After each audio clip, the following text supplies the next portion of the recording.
Good morning. So yeah, I always have other ideas. And one of those is I do have some questions for Jeff, but I also at some point will open it up to the audience. So if you all have questions for him, please be thinking ahead about that. And it can be about anything, theology or about his life or about your own spiritual journey.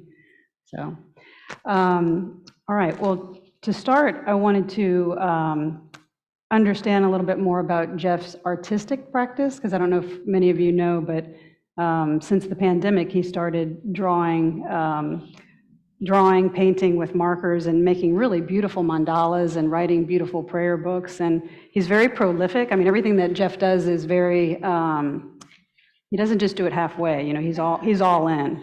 And he has probably over 300 images that he's drawn. And he's currently drawing a book about the life of Jesus. And so there's a lot that goes on in the evenings in our home that involves art. So my questions for you is, like, where does this come from? Like, this is something that I know when you were younger, your family put into your mind that you stop growing when you're 40, you don't 30. Or 30. You don't do new things, and so yeah, we know you don't learn after 30. Yeah, and you've proven many times that that's not true, at least not for you. So where does this inspiration for your art come from? And it's very spiritual art and writing. Yeah, I never thought of myself as an artist. In fact, I think back in my 20s, I drew a few mandalas, and they were always with colored pencils, and I was always dissatisfied with what came out. It just wasn't, the colors weren't rich enough for me. I felt like I had this idea in my head about what it should look like or what kind of colors I wanted, and I could never get it. And so I just quit. And so fast forward, 40 some years, and you started drawing things with Copic markers, and I looked at those colors and I thought, those are some really neat colors.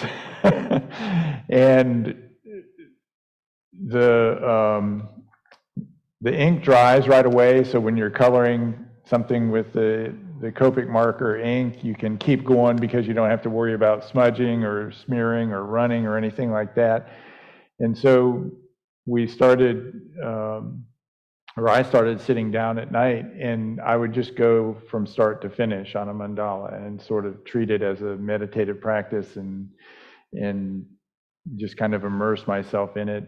I always liked mandalas because of the idea that if you did something sort of spontaneously and sort of tried to eliminate that critic that you sometimes have when you're doing your own work, that something from a deeper part of you might come out. And for a while I was really, it sounds prolific now, but the first 180 days of the pandemic I had 140 mandalas, and I have not gone that fast since then. I slowed down. But I don't always know. I get an idea that I start to kind of, emerges, and I just start, and I go until it feels right. And the color combinations are a little strange sometimes, but they seem to work. But I think it's that, as far as the motivation for it or what comes out of it, I think is just a matter of personal exploration, just being willing to not be too judgmental about what I'm doing. And then the other thing is, there's a lot of mandalas that when I first draw them, they don't make any sense to me whatsoever. But I go to sleep at night and I get up in the morning and somehow it seems right. So I don't know how you want to explain that, but that's what happens. So you grew up in a traditional, somewhat Christian upbringing. I mean, not so much your family, but you were exposed to church and you were baptized, confirmed, all of that. And then when you were in college, you explored everything but that, right? Like Zen Buddhism and transcendental meditation, like you wanted to expand your ideas about religion and spirituality. But then something led you back to Christianity now. And so I'm just wondering, like, what is it or what was it that brought you back to your roots, so to speak? So I was baptized in the First Presbyterian Church of Titusville, but I don't think, other than my baptism, my family ever attended that church. And then a few years later, my brother got married to his first wife, Ruth, and their family was Episcopalian, so we started going to the Episcopal Church in Titusville. And that's where I was confirmed. And I used to go, my brother, it was a small church, St. Gabriel's Episcopal Church, and my brother was on the equivalent of their council, but he was also the Sunday school superintendent, and he also got donuts for coffee hour. So Sunday morning, we would get up, go get the donuts, go to the parish hall, set up all the tables for Sunday school and everything afterwards, and then go into church. And I did that pretty much every Sunday up into high school. The reason that I began to explore spirituality and religion well, I had a girlfriend, so they can lead you just about anywhere when you're 16 years old. And her mother and her sisters were very interested in Carl Jung and spirituality and Edgar Cayce and different things. And so I just kind of went along with the interest and, read a few things. But what really sort of started the transition for me is when I was 19, after my girlfriend broke up with me, my brother and his wife, I think, tried to set me up with the rector's daughter at St. Gabriel's. And so I was invited to a Christmas party at their house, which I had never been invited to that before. And Becky was there. She's a very sweet person, but we didn't really hit it off. But at that party, Jack Horton, who was a deacon in the Episcopal Church, sort of cornered me in the kitchen when we were putting plates away, and he wanted to know what I was going to do with my life at the University of Florida. And I said that I wasn't sure, and he was very direct. He just says, well, what does it mean to you when I say to you that God loves you? And I've told this story a number of times to people, so I don't know who of you have heard it or who haven't heard it, but I just knew my life was going to be different from that point forward. I didn't know how it was going to be different, but I just knew it was going to be different. And he didn't say, go find the answer in the Bible, or, go take a certain route to figure this out, or the answers in 1 Corinthians or something like that.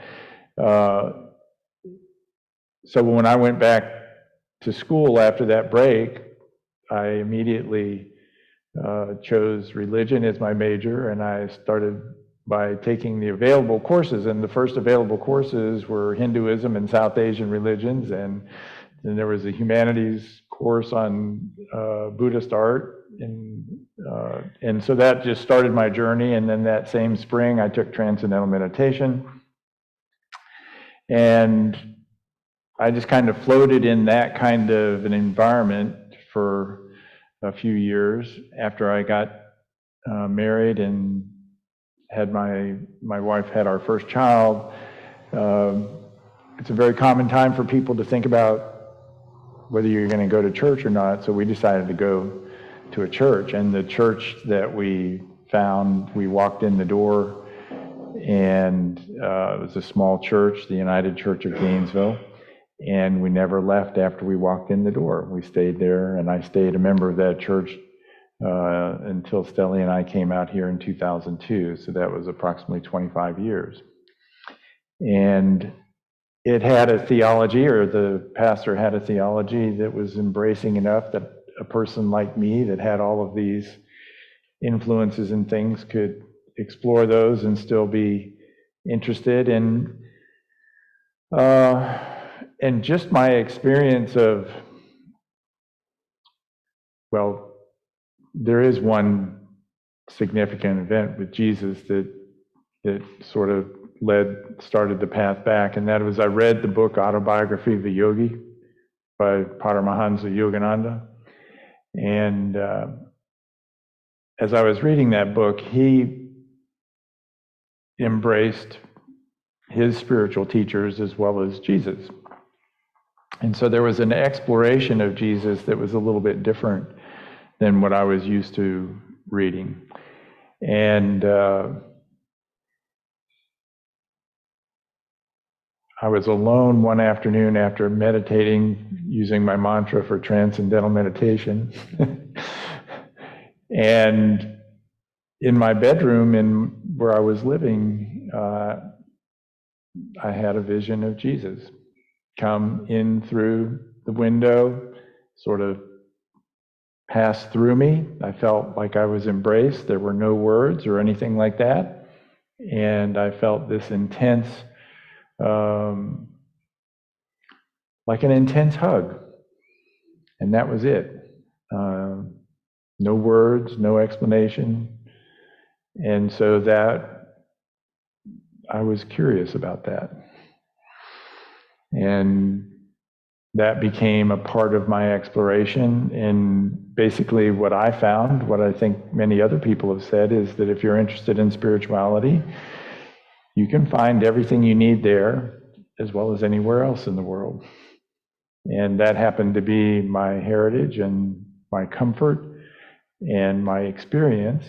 And so that was always a part of my orientation toward that. What do you feel like people get wrong about their understanding of Jesus or the Christ? When I say people, I know like maybe other Christian traditions, or in the West particularly. Like, what are some things that you understand about Jesus or the Christ that are different than the popular understanding? Well, first let me say I don't expect people to believe what I believe, because I don't think very many people have the experiences that I've had. I think everybody comes to these kinds of relationships to God based on their experiences, based on what feels right to themselves intellectually, what feels, hopefully, I hope they're coming with what comes out of their heart, that what we're feeling inside of us is directing us in our choices and our interests. But I could say a lot about what I think we get wrong as human beings. The first thing is to think that he's understandable, is one thing that's,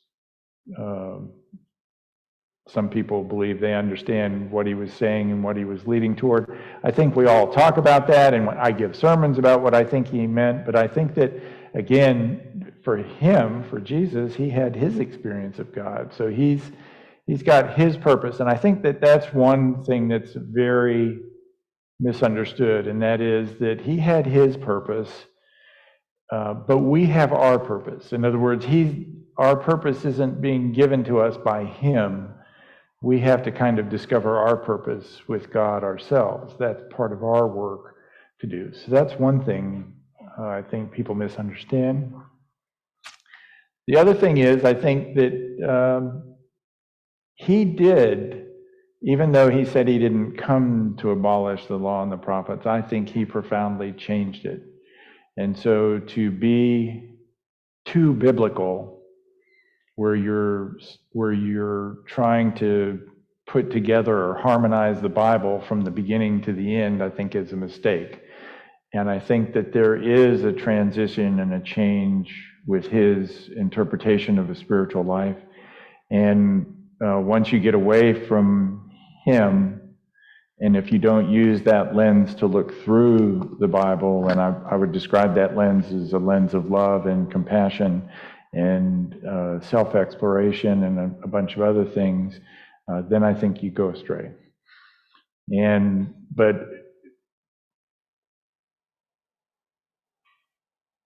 he's pointing in a direction. He is a way, and he's living that way. And so our imperative, just as human beings, not necessarily as Christians, but also as Christians, is to find our way. And I think he's a good guide. Thank you. So I could continue with questions, but before, I just wanted to check in with everyone to see if anyone has a question for Pastor Jeff. Again, it can be about his life, his journey, what he thinks about a topic, theologically or otherwise, about the church, or anything weighing on your hearts or minds. Or about the cottage, I can talk about the cottage, I can, So, Jeff, why did you decide to become a minister? Can you repeat that question? Jeff, why did you decide to become a minister? Well, I thought about it when I was 19, but the problem I had with the Episcopal Church is that in order to be ordained in the Episcopal Church, you had to believe the Nicene Creed. And it just didn't come out that way for me. What about that, just so people know about the Nicene Creed? I think that, you have the parts about the Nicene Creed. Back in Nicaea, they were struggling with, is Jesus human or divine? Is he begotten, etc.? Is he God? Is he the only begotten Son of God? All of those kinds of questions for me were like kind of open, and most of the answers to those for me were no. And so I couldn't really say that creed with a good conscience. I think the Episcopal Church is different now, but along the way I found the United Church of Christ, and the compact of the church in Gainesville that made a big difference to me. I can still remember it as we gather together as a spiritual community to worship God however known. And that resonates with me. And then in dealing with the Jesus question, I felt like, well, is he the Son of God or not? I can't really answer some of those things, but I can definitely say that God is revealed to me in and through him. So I felt like I had this spiritual call because of Mr. Horton and other things along the way. I got distracted in a good way, I think you would say, by having children and responsibilities for a family. I didn't have a mentor that would kind of say, well, if you want to pursue the ministry, here's a good way to go. That person, Mr. Horton, died a year after he asked me that question. He had lung cancer. And so there wasn't anybody that could say, here's the path to do that, how you can do that. No one in my family, except the Reverend William Munnis back in Ireland 200 years ago, that I found out that I told you all about last week, had ever been a pastor or had ever been, interested in that. So when Stelli and I moved out here, I was kind of at a point in my life, I was almost 50 years old, and there were so many things that I set out to do in my life when I was 20 that I didn't do. And at that point in my life, I said, well, I'm not going to be that person, meaning not do what was in my heart to do. And so I think I needed to get away from my prior life. And so moving out here really helped me kind of separate from all the other influences and ask myself. And again, I continued to have other experiences, what people would call mystical experiences or spiritual emergence. And it felt like the right time to answer that call. Stelli and I were living in San Francisco, and we were going to the Swedenborgian church, and I decided to mention it to Rachel Rivers, who was the pastor there, and she said, well, let's go over to PSR and talk to people there. And I did, and it seemed to be, the stars seemed to be aligned, because I had just finished an MFA in creative writing, and I thought about going on for a PhD in comparative literature. And so I had done all the work. I had taken the GRE actually at 50, and was applying to graduate schools, and I had all my transcripts, and I had everything all together, and I didn't get into any of the schools that I wanted to get into. So I found out later that all of those schools were only admitting like one person a year. You know, I didn't know that, but anyhow. So we go over to PSR. Pacific School of Religion, just for people who don't know. Yeah, Pacific School of Religion in Berkeley. And it was a Friday afternoon, and so I decided after a conversation with the people there to apply, and they said, well, oh, it's too bad the deadline's Monday, you'll never be able to get all your stuff together. I said, well, let me give it a try, you know? Because I had it all in my folders and everything at home. I had all my transcripts, all my, you know, letters of recommendation. I had everything that they needed. All I had to do was fill out their form over the weekend, and I walked in with it on Monday morning and met the deadline, and away we went. And I started out thinking I would do something in the Swedenborgian church, but that didn't work out. And I was ready to do my second year of ministry and training, and you had to have a church where you were an intern. And I was in the office, and this guy named Jim Cottle walked in the door and said, I know this is last minute, but we've decided that we want to have a ministry and training student this spring. And it happened to be Arlington Community Church, which was a UCC church, which I was already familiar with. And I said, I'm interested in that. And that began the journey with the UCC. But I think it was kind of the fulfillment of something that I was headed toward for a long time.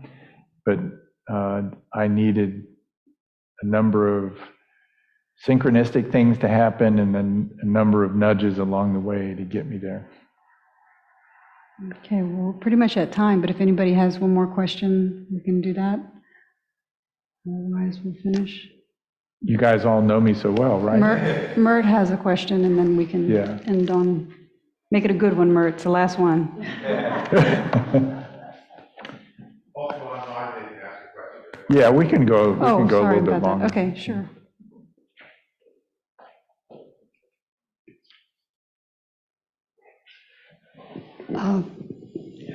One of the questions I have is, who did you meet at the Pacific School of Religion that we might know? And the second question is, and I've asked you this before, what is heaven?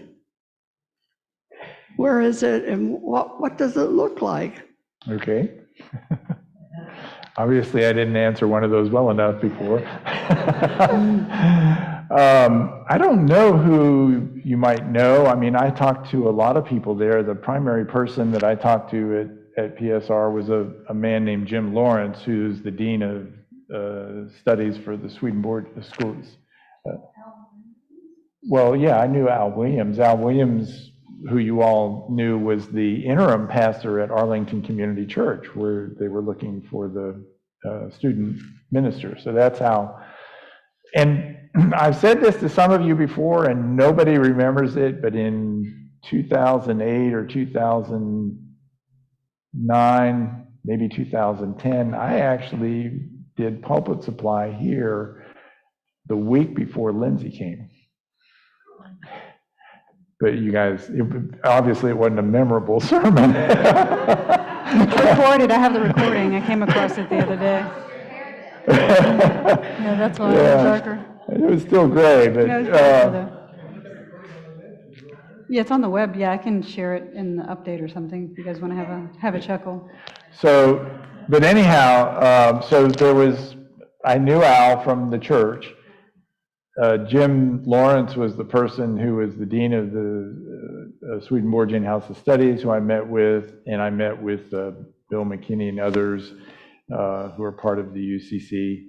Even had an interesting conversation with Bill because he was with, I forget the part of the UCC it's called, but the Building and Loan Fund. He actually remembered me from when I was in Gainesville when we borrowed money to build an addition onto the church there. He was the president. He was the of PSR. president of Pacific School of Religion at the time, and I was the moderator of that church back in 1982 when I was 29 years old.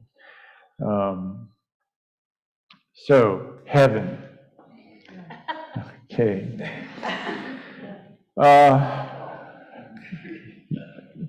Sure. It's a multi-layered experience. So I happen to be very Swedenborgian in my thinking about heaven. And one of the things in Swedenborgian theology is that everything that's here right now, these music stands, the microphone, the piano, the people, is in heaven at this moment as well. So what it looks like and feels like is not that different from what we see and experience now, except that it is different in other ways, meaning that it's like another dimension. It's almost as if you pass through a veil in a transition and you enter into a space that where what you think becomes your experience of heaven. So if your orientation is toward God and Christ or other human beings or whatever, you're going to encounter that experience there as probably as immediately as your thoughts of it occur. So that your whole spiritual being is completely alive with a capacity that we don't have here. Now, it sounds weird to say that. I know it sounds weird to say that. I think that we experience it here, but we experience it kind of within ourselves, in our heart, where our imagination, and I need to define that for you, where our imagination plays a role in our experience. Now, our imagination is not what produces fantasy, okay? So I want to make a distinction between fantasy and imagination. Fantasy is when you kind of create a story out of things that are in your mind, where you take things and you put them together and you build something like a novel, a science fiction novel or a fantasy novel or something like that. Our imagination is actually a kind of a spiritual capacity and a spiritual organ that is our sort of our most innate ability to sense more than the physical world. So we have these physical senses in this world, and we experience the world through those senses, but in a spiritual world, we have a spiritual complement of the same senses to experience that kind of world. So we can sometimes experience that world now through our imagination, but sometimes it's hard to do because there are these different worlds that we live in. Now, I realize that what I have just said to you sounds pretty extraordinary and perhaps non-intellectual, or perhaps a challenge or something like that. I think one of the things that is hardest for me as a human being is to have my experiences and to try to relate those experiences to people that haven't had those experiences. And that was one of the reasons that I was drawn to the Swedenborgian Church when I was in San Francisco, and then when I first went to seminary, is because of my own experiences that people would call mystical experiences or visions or things like that. And I read this book by Emanuel Swedenborg called Heaven and Hell. And his experiences were the same as mine. And it was astonishing to me to find somebody that wrote about those experiences so much like my own.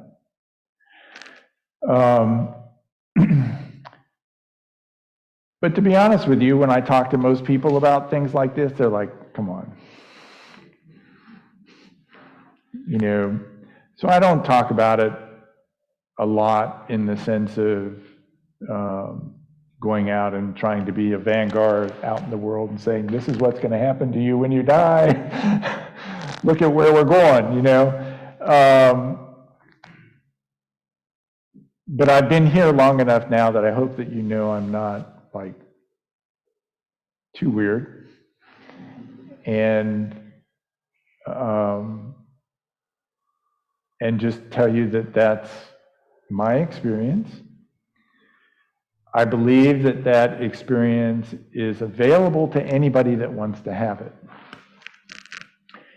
And that's one of the reasons that I talk about prayer and meditation and having a spiritual practice and those things so much, because I believe that that kind of foundation is what leads to these kinds of experiences. I believe that there are so many points in the stories of Jesus in the Bible and other prophets or spiritual leaders and teachers that point to the same kinds of things, that show a different dimension to us, that show a world that sort of sits in the same space we're in, at the same time we're in this space.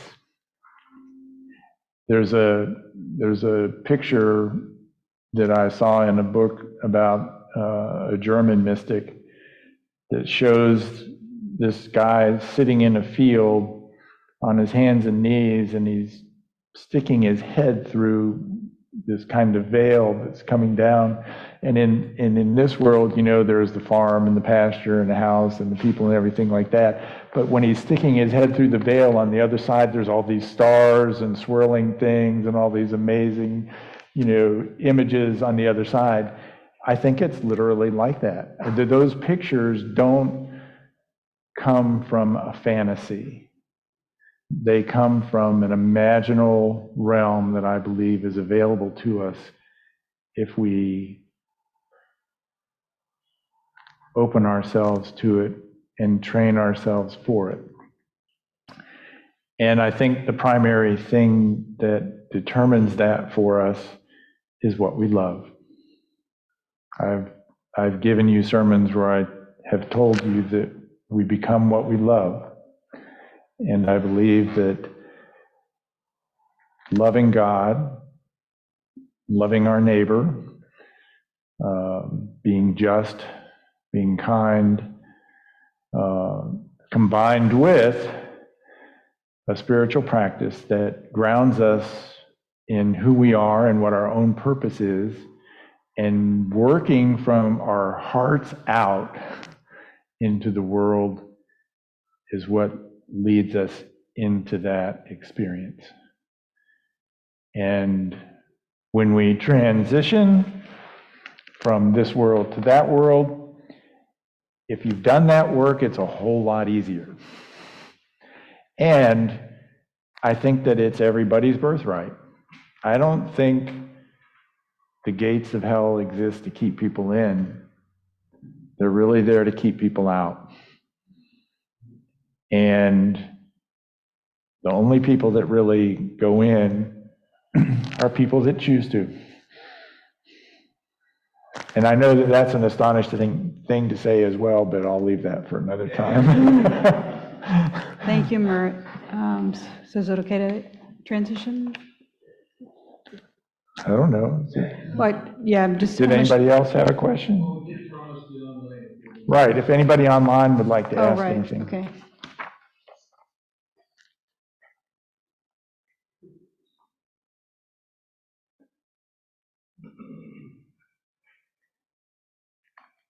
All right, I guess I'm off the hook now. Yeah. for the- So anyhow, I feel, I don't feel anxiety, but I don't talk that way that often.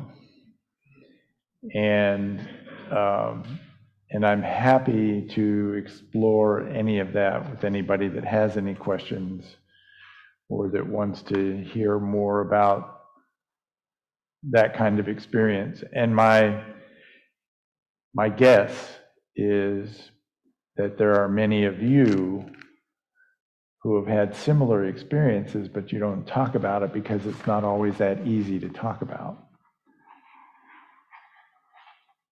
And I think that those experiences are a lot more common than people sometimes like to admit.